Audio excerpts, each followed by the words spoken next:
훌륭한 지도자는 가정의 지도자든 교회 지도자든 회사의 지도자든 나라의 지도자든 그 구성원들이 위기에서 절망스러워할 때 어떤 방법을 통해서든지 희망을 주는 사람이라고 그럽니다.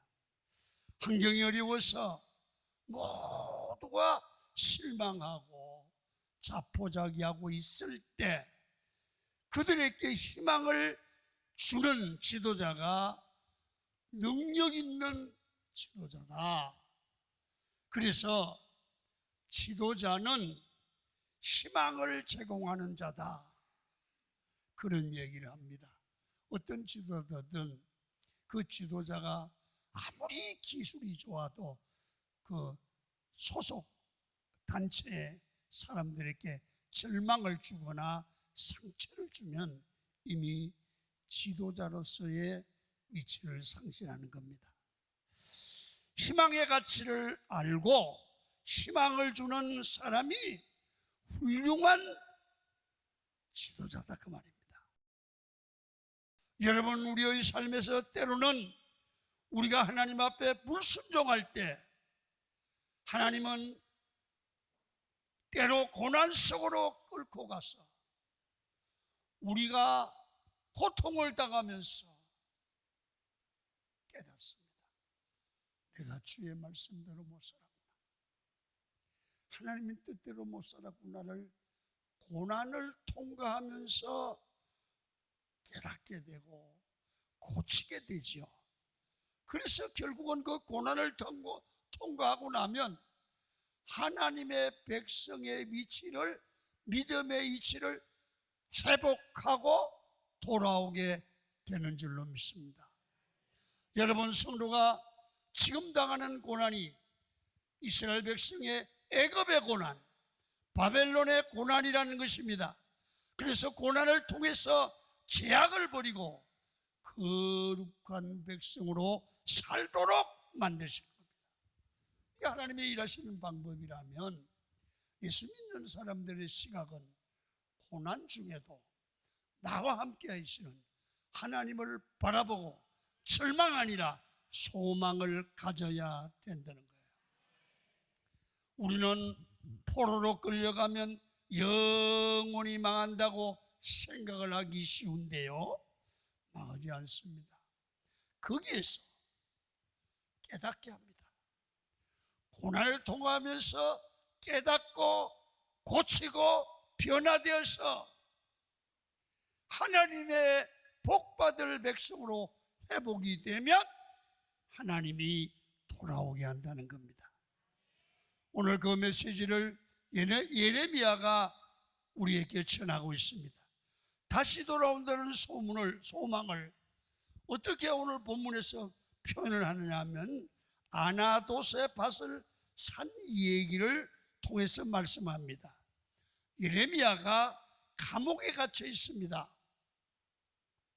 그런데 숙부의 아들, 사촌이지요, 이 하나멜이라는 사람이 이 예레미야를 찾아왔습니다. 보세요, 32장 7절입니다. 읽겠습니다. 시작. 보라, 내 숙부 살룸의 아들 하나멜이 내게 와서 말하기를 너는 아나돗에 있는 내 밭을 사라. 이 기업을 물을 권리가 네게 있느니라 하리라 하시더니, 감옥에 갇혀 있는 여러분, 사촌이 찾아왔어요. 당신도 어렵지만 내가 더 어려우니까 내 밭을 좀 사달라 그랬습니다. 지금 전쟁 중이거든요. 바벨론과 전쟁이 한창인데 많은 사람들이 바벨론으로 포로로 잡혀가는데, 여러분, 이때 밭을 사서 뭘 해요? 여러분, 전쟁 날 때는요, 있는 밭도 팔아서 현찰을 챙겨야 되는 거 아니에요? 근데 감옥에 있는 예레미야를 찾아와서 밭을 사라는 거예요. 그런데 여러분, 나라가 망하면 없어질 땅을 예레미야는 아나돗의 밭을 사는 거예요.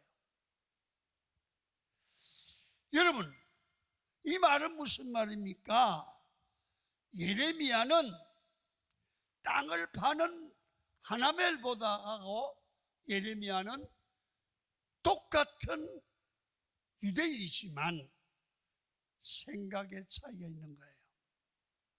무슨 얘기냐면, 밭을 파는 사람은 앞날에 소망이 없어요.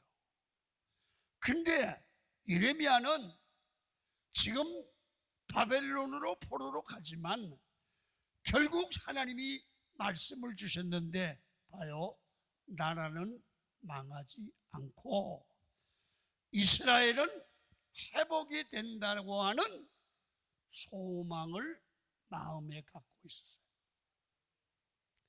그러니까 바벨론으로 포로로 잡혀가고 나라가 다 망하는 것 같지만 70년이 지나면 나라가 회복된다는 겁니다. 고치면 회복된다는 겁니다. 소망이 있다는 겁니다.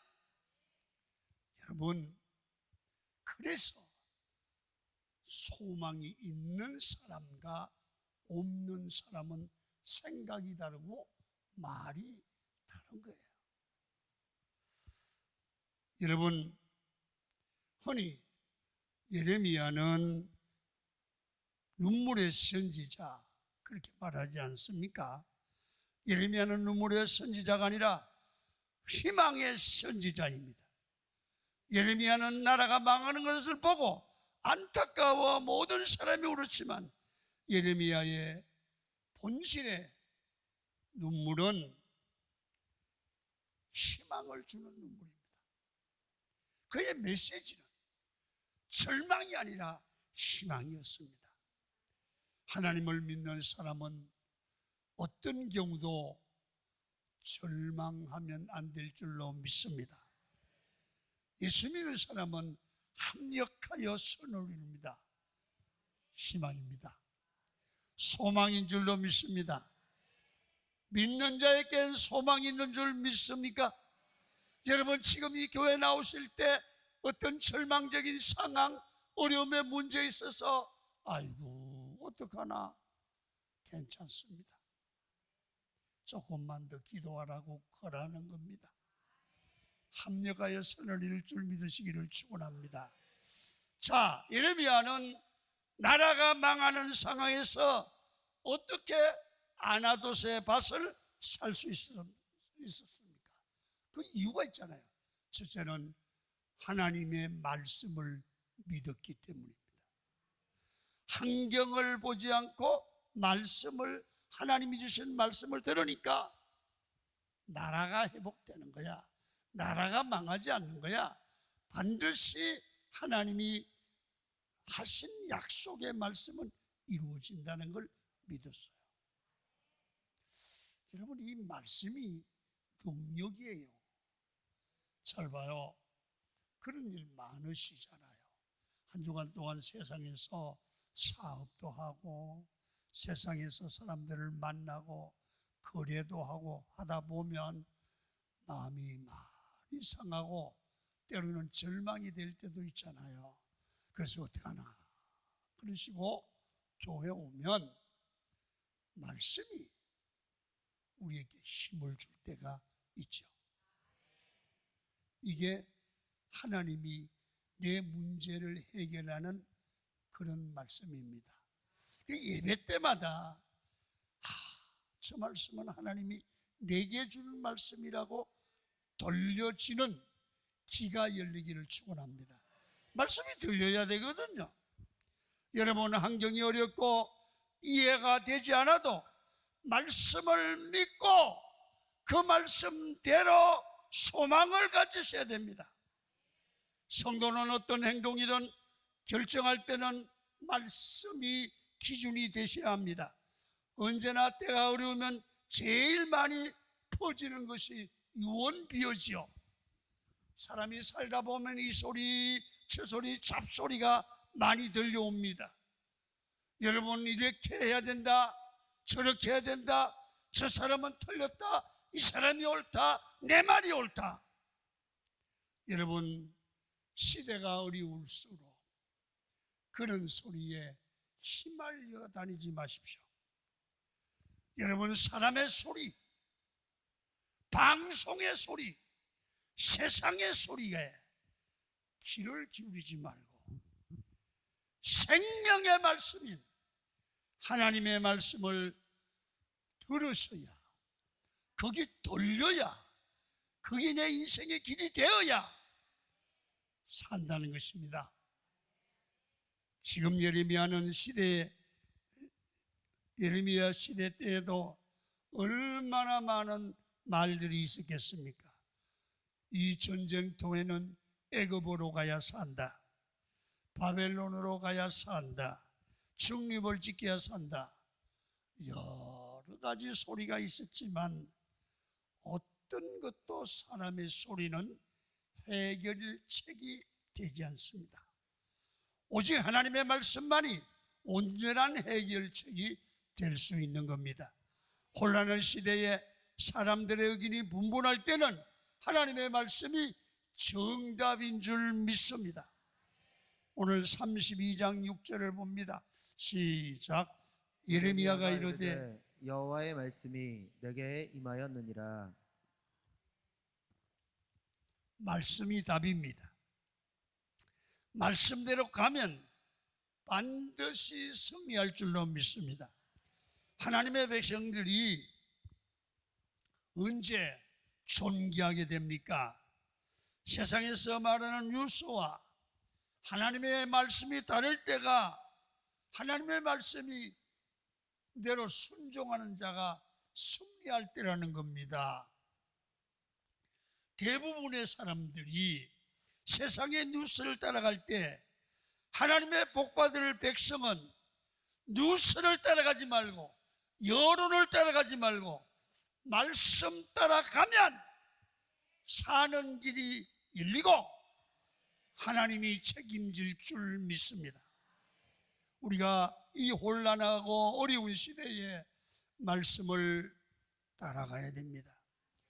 그것만이 우리가 살 길이고 우리에게 소망을 준다는 겁니다.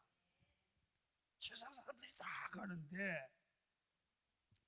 믿음으로 말씀으로 가면 바보같이 되지만 그게 복이 되고 대박을 칠 날이 올 줄로 믿습니다. 노아 시대에도 모든 사람들이 시집가고 장가가고 놀고 먹고 마시고 사고 팔고 평안하다, 안전하다, 아무 문제가 없다고 할 때 노아와 그의 8 식구만 하나님의 말씀을 들었습니다. 말씀이 들렸습니다. 120년 후에 세상에 홍수 심판이 있다는 겁니다. 보십시오. 말씀을 들은 노아의 8 식구 외에는 다 홍수로 죽었습니다. 모든 사람들이 말씀을 버리고 세상 소리를 따라갈 때 하나님의 말씀을 붙들면 반드시 승리합니다. 이게 소망입니다. 교회는 하나님의 말씀을 더 강력하게 선포해야 되고 십자가의 복음을 증거하면 거기에 생명이 있는 겁니다. 우리 예수 믿는 사람들은 빛의 근원 되시는 하나님을 바라보고 그 빛을 따라가야 생명이 되는 겁니다. 여러분, 모세의 하나님은 호렙산 뜰기나무가 불이 붙었는데 가보니까 타지가 않아요. 자, 출애굽기 3장 2절을 보십시오. 시작. 여호와의 사자가 떨기나무 가운데로부터 나오는 불꽃 안에서 그에게 나타나시니라. 그가 보니 떨기나무에 불이 붙었으나 그 떨기나무가 사라지지 아니하는지라. 생명의 하나님이 임재한 곳에 가니까 여러분 불이 붙었는데 타지 않더라는 거예요. 여러분 생명 있는 인생은 여러분 하나님이 함께 하시면 성령이 임재하고 성령의 불이 있지만 고갈되지 않고 타지 않습니다. 우리가 하나님을 의지하고 성령 받으면 가슴에 불이 붙습니다. 절대로 타거나 없어지지 않고 죄가 되지 않고 하나님 은혜 안에 성령에 붙들려서 절망적인 상황에도 소망을 가지고 하나님의 능력으로 승리하는 게 믿음의 사람들의 특징입니다. 이게 신앙입니다. 이것이 세상 사람들과 예수 믿는 사람이 다른 겁니다. 예수 믿는 사람이 세상과 똑같아서 또 한 가지는 우리는 무슨 일을 하든지 내 유익만 취하지 말고 공동체 유익을 우선으로 생각할 때, 그렇게 행동할 때 결론은 소망이 되는 줄로 믿어야 한단 말이야. 시대가 악해지면 질수록 사람들은 이기주의적으로 삽니다. 내 중심으로 사는 사람이 많은 사회가 되면 위기 상황이 옵니다. 그래서 가정도 이기주의적으로 변합니다. 남편은 남편 자기만 알아, 아내는 아내만 알아. 그래서 그러대요. 내 돈 따로 있고 네 돈 따로 있고, 내 주문이 따로 있고 네 주문이 따로 있고, 남편이 해서 밥을 내가 왜 하냐, 지가 배고프면 해먹으래. 내 중심이야. 여러분, 내 중심으로 사는 사람이 많아지는 위기적 상황이 오면, 사회가 이런 사회가 팽배해지면 그 사회는 살기가 힘이 들고 절망이 오게 됩니다. 하나님의 말씀은 너희는 먼저 그의 나라와 그의 의를 구하라고 말씀합니다. 우리는 먼저 교회 공동체, 믿음 공동체, 가정 공동체를 살리는 것이 예수 믿는 사람의 의식 속에는 우선순위가 되어야 됩니다. 보십시오. 가정을 살려야 가족이 다 행복할 뿐 아니라 나도 행복합니다. 교회 공동체가 살아나야 목회자도 장로님도 근사님도 집사님도 행복합니다. 여러분, 지금 예레미야가 땅을 사서 매매 문서를 둘 때를 보면 공동체를 살리는 몸부림이 있습니다. 매매 정서를 2개씩 준비하라는 겁니다. 봉인한 것을 자기가 가지고 있고 봉인하지 않는 것은 다른 것을 가지고 오라는 겁니다. 하나는 영구 보존하고 하나는 공개하겠다는 겁니다. 공개하는 이유가 뭘까요? 여러분, 이 문서를, 매매 정서를 공개함으로 말미암아 많은 사람들이 이 전쟁통에도 땅을 사네, 하나님의 선지자가 이런 일을 하네.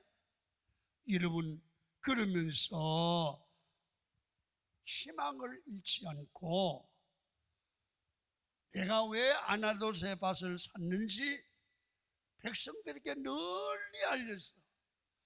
우리는 희망이 있다 이거야. 하나님이 우리에게 약속하셨다 이거야.